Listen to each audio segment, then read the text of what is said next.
I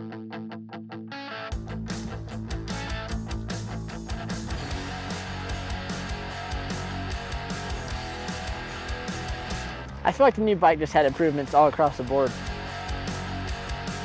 I felt right away like, they hit a nail on the head.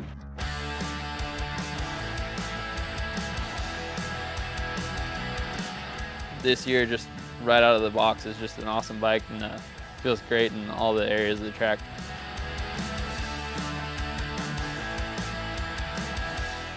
Just one look at this bike and you can see a big difference visually from what we had last year. We have a revised Showa front fork that's been optimized for better control and balance under all settings. Right when I went out, I noticed that I could turn off of anything. My main thing though was the corners. I couldn't believe how well it turned. You can see one of the biggest visual differences is the frame design. We've added a similar frame design to the CRF 450R with a lower head tube mounting area, which actually lowers the weight and allows to get the weight down into the lower CG area of the frame. And when you're going through a corner and all that, it's a very centered feel, and you can actually feel the bike gripping.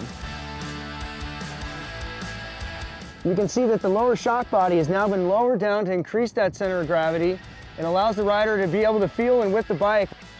Suspension and chassis is just like, they feel like they're working together very well. The slimness of this bike and the way it feels, and you feel bigger on it and feel like you're in more control. I really like that. Just like the 2013 CRF 450R, we've incorporated the twin muffler design. These mufflers are very short and compact, and they allow to move the weight very far forward and very low down. Coming off of jumps, it feels very flickable. I think they did a good job with weight distribution this year. The most noticeable difference is the bottom end hit we get out of it, which I think is due to the dual pipes. Also, we've added a brand new swing arm design.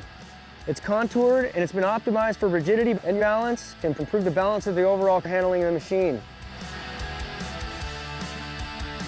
Okay, so now moving on to the heart of this bike, let's talk about the engine. It gets a brand new cylinder head design with revised port shape. It gets an all-new high compression piston, and it gets a dual stage fuel injection. And what dual stage means is that the first stage of injection actually shoots fuel to cool the combustion area before the second fuel discharge is optimized for cooling efficiency. So I can feel right away with the new injector, all new cylinder work, I feel like they did their homework well. It's not all about one performance attribute of this model. It's about everything. We've come up with a total package for you to be the best racer you can and win races. They went from an already proven bike to an even better bike. With EFI, the new chassis setup, everything's coming together and it's turning into the perfect motocross bike.